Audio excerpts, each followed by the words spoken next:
Hi guys, Andrew from Polo Reef here, and today I'm here to answer your question.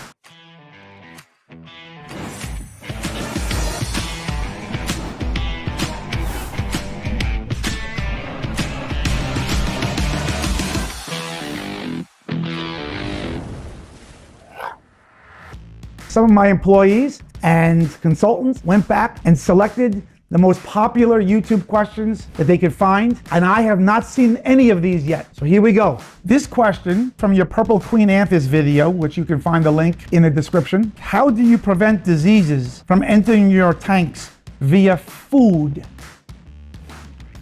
There was one time we actually changed frozen foods and I actually got an ick breakout, and we don't know whether it was from the food itself or just the change, but ick experts and velvet experts have assured me that in a deep freeze, usually, unless it was refrozen or whatever, you should not be able to get parasitic diseases once in the cryo tank. But I can't say for sure that hasn't happened to me. So we're using the same sources.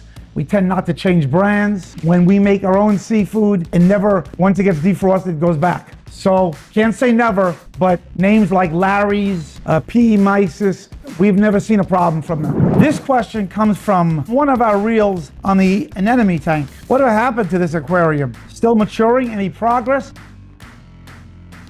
And actually, it had problems early on with cyno, hair algae. It was actually connected to the 900-gallon tank, which had none of that, which is sort of strange. So we had to take the sand out. Anemones went through a not happy stage, but I can assure you today, it is looking better than it's ever looked. The sand is in place. Patty just ordered 10 more anemones, and I promise you, once it looks the way we want it to, it will have its own videos. Okay, new question. This one comes from our 2,500-gallon update video. You can find that link in the description. The question is, I would like to hear the backstory of the 11-year-old tank. How it was deactivated for this long? How did you look back in the day? Are you worried about the silicone? Yeah, why did that take 11 years? We decided to get these tanks in the lab worked out 100% first before we went back upstairs. And that tank was dry for 5 or 6 years, so there was no issue with the silicone. And then once we put live rock in it, it was another 5 or 6 years and it was filled. And that's why it took 11 years. We wanted to get to my office last. And by the way, that's the tank we're really working on now. Just between you and me, several corals in there, and there'll be acros coming shortly. Could be a few weeks before that really looks like a real reef tank. This question from our Purple Queen Anthias quarantine video, and you can find that link in the description. Question is, why are the Purple Queen Anthias so difficult to keep? That's a great question, and it has to do with their biology, where their eyes are very small and the metabolism is very high, so they have to eat very often, but their eyes can only see small amounts of food. So they need to be fed so much more than a normal tank, and the food has to be small, like live baby brine. For a tank that has a bunch in it, I would say they would need to be fed 7-8 times a day. And who does that? Otherwise, their population starts to dwindle. So when we got them, we actually used the drip method in an IV bag that dripped all day.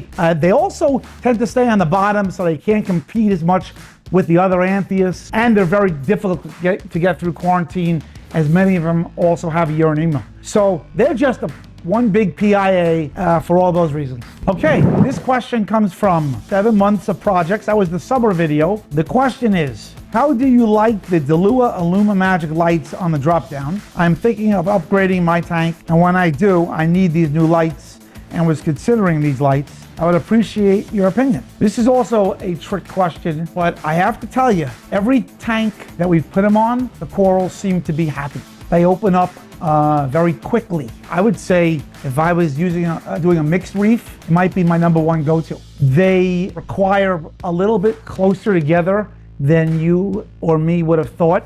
So you may need to buy more of them. However, in terms of mixed reef, we're able to keep acro at the top and literally LPS at the bottom. And the way they mix the light, both acro and LPS are doing amazing. And they have the ability to run, if you have drop off in a reef where the top is high and the bottom is low, I could do clouds on top and not on the bottom for penetration. Let's just put it this way, the app is very easy to use and there's some really interesting things on the app. In the very near future, we will be creating a lighting video, and I will be doing spectrum analyses, and you'll be able to see what the Illumagics are doing versus the other ones.